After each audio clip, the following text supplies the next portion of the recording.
Have you ever felt like the least likely person to be chosen for something great? Like your fears disqualified you before you even began?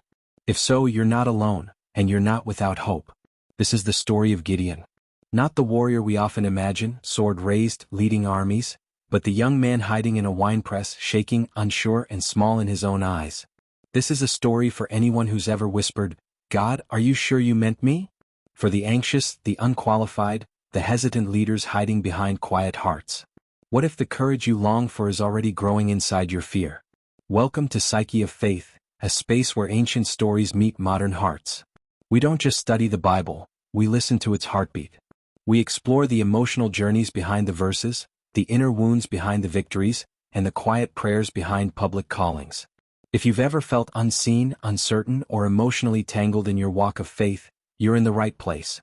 Today we're stepping into the mind of a man who didn't see a hero when he looked in the mirror, but God saw one anyway.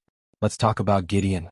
The Bible first introduces Gideon in Judges 6, and the picture isn't glamorous.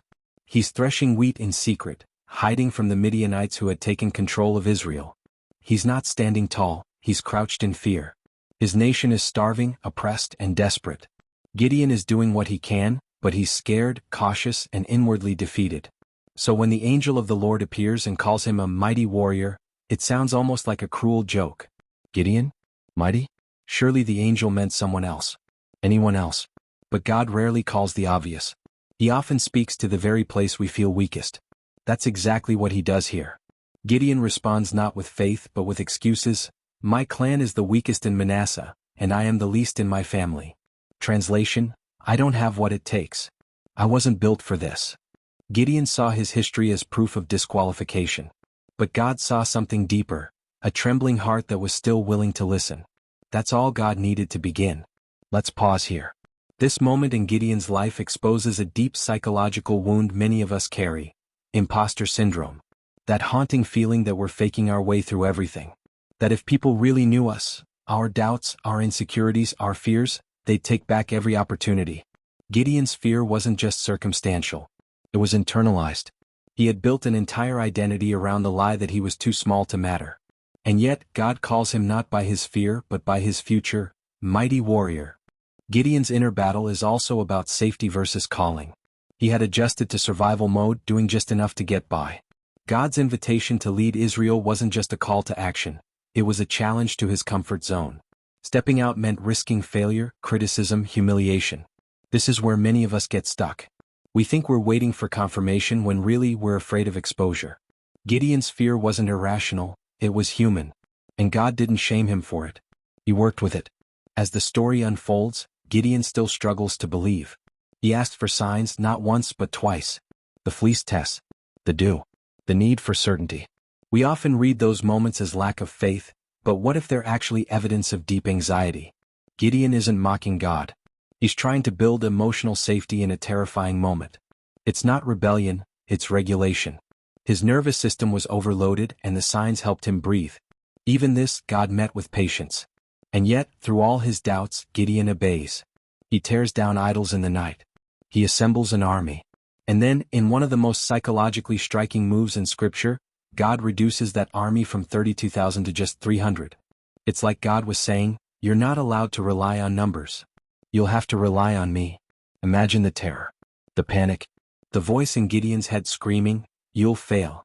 You're not enough. But Gideon stayed. Sometimes courage looks like not running away. Here's the powerful truth. Courage is not the absence of fear, it's the decision to show up anyway. Gideon didn't become a different man overnight. He didn't wake up fearless. But he partnered with God step by shaky step. And in doing so, he rewrote the narrative of his identity. He went from hiding to leading, from questioning to conquering. His fear didn't disappear. It just stopped being the loudest voice. He learned to listen to a deeper call, the one that said, you were born for this. Gideon's story teaches us that God works through emotionally complex people. You don't need to feel brave to be used by God. You don't need a spotless past or a loud voice. You just need a yes, even if it's whispered through trembling lips. So many of us wait to feel confident before stepping forward. But sometimes confidence only comes after obedience. Gideon didn't feel strong. But God saw his potential beneath the panic. And that is the gospel of courage, that fear may knock, but it doesn't get to decide. So many of us are secretly threshing wheat in our own emotional wine presses, doing our best to survive, to keep our heads down, to not be noticed. We hide our leadership potential behind quiet personalities. We mask our gifts behind insecurity. And we wait, sometimes for a sign, sometimes for someone to validate what we can't see in ourselves. But what if God has already spoken over us the same words he said to Gideon?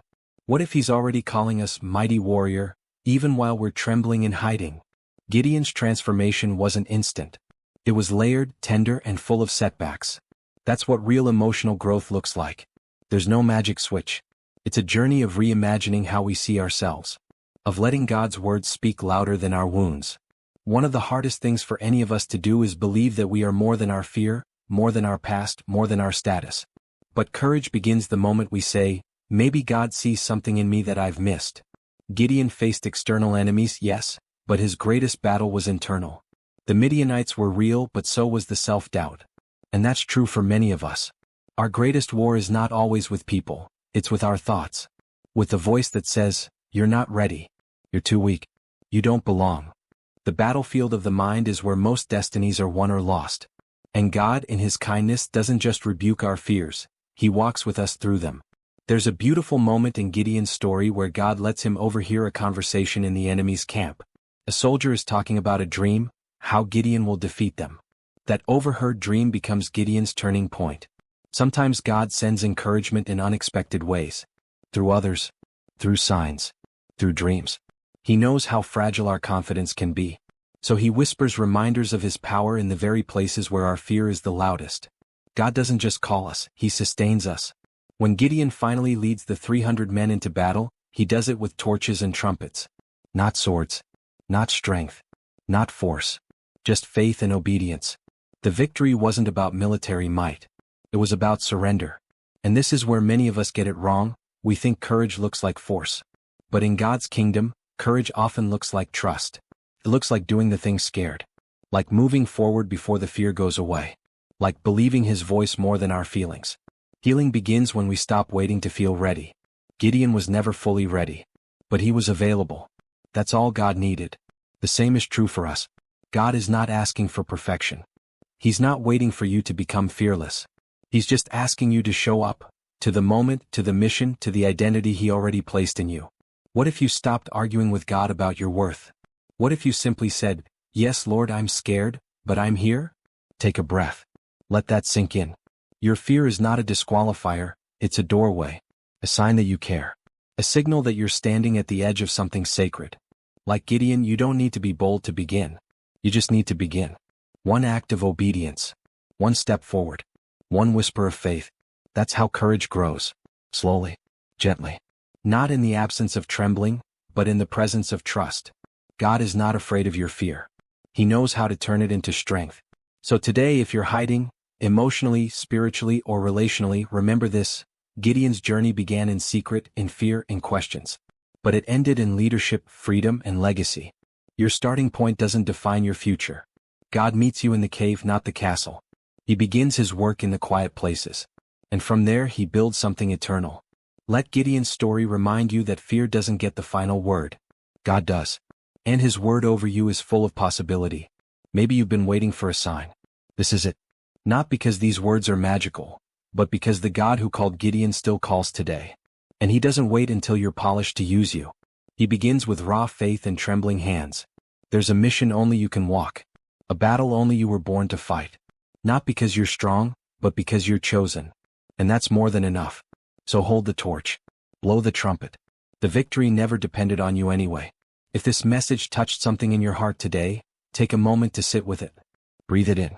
And when you're ready, take the next small step forward. You don't have to shout. You don't have to rush. Just be willing. And if you'd like to explore more stories like this, where scripture meets soul, where psychology and faith collide, subscribe to Psyche of Faith.